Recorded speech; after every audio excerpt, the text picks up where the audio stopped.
Okay, so when you first look at Packaging Corporation of America's latest earnings, something seems a little off, right? It's this wild story of contradictions, some really big moves, and what looks like a massive bet on the future.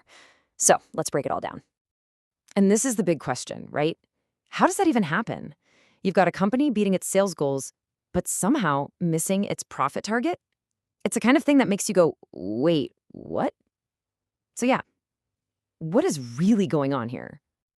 Let's look at the numbers. On the revenue side, they absolutely crushed it. Beat expectations by what? Over 20 million bucks? That's solid. But then you look at earnings and it's a miss. Just by 10 cents a share, but still a miss. And that is the mystery we're going to solve today. All right, so let's dive into our first section, a quarter of contradictions. So here's the thing. Those numbers we just saw, they don't even begin to tell the real story, not even close. To get what's really going on with Packaging Corp, you have to look behind the curtain at this one single massive event that basically changed the entire game for them. Which brings us to our next section, the Greif game changer. And believe me, this is the key to understanding everything about this quarter. So check this out. On September 2nd, we're talking just 1 month before the quarter ends, PCA closed this massive deal. They bought the containerboard business from another company, Greif. And look, this wasn't some small, everyday purchase. No, this was a huge strategic move that basically reshaped their entire company, both operationally and financially, pretty much overnight.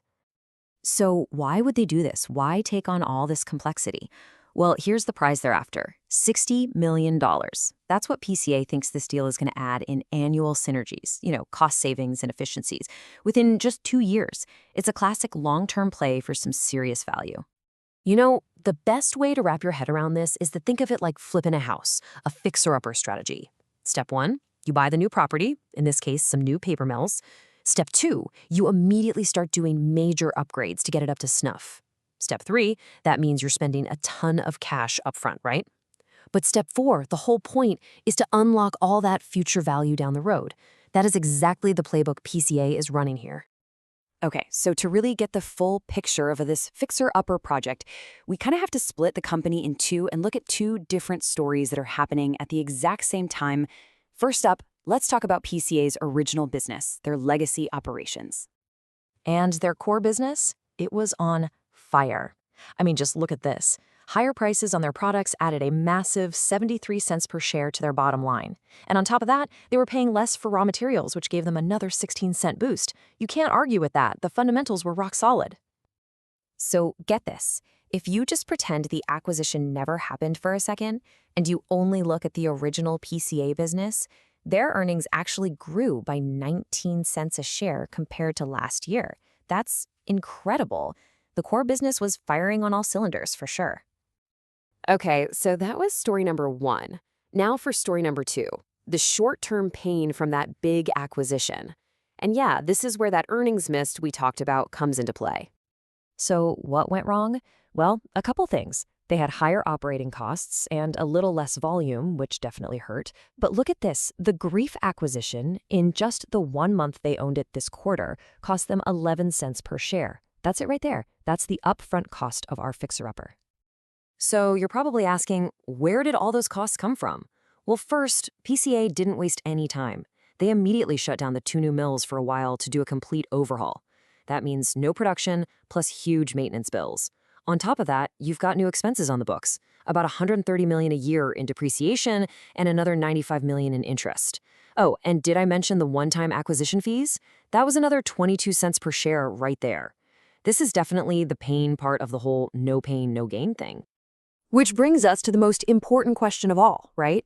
The path to payoff. How in the world does all this short-term financial pain turn into that $60 million prize we talked about? Well, good news is we don't really have to guess. The CEO, Mark Holzen, came right out and said it. He said they're already seeing the benefits. Those intense upgrades are working. The mills are running better, they're making higher quality stuff, so the investment is already starting to pay off. So let's put it all together. It's actually pretty simple when you see it laid out like this. You start with last year's earnings, $2.65 a share. Then you add that awesome performance from the legacy business, that's another 19 cents. But then you have to subtract the short-term hit from the Greif deal, which was 11 cents. You do the math, and where do you land? $2.73 per share. It's literally a tale of two stories, one great and one tough, coming together in a single number. And get this. This part is wild. While all of this chaos was going on, with acquisitions and shutdowns and all that, the company was generating a record amount of cash. We're talking $469 million in cash from operations. What that tells you is that they have more than enough financial muscle to pull this whole fixer-upper strategy off and see it all the way through. So at the end of the day, here's what it all boils down to. Packaging Corp is playing the long game. They're taking a hit now, dealing with some short-term costs and a messy-looking quarterly report, all to build a much stronger, more profitable company for the long haul. So the big question for all of us watching is, will this huge bet on integration actually pay off, especially with the market always changing? Now that is the story to keep an eye on.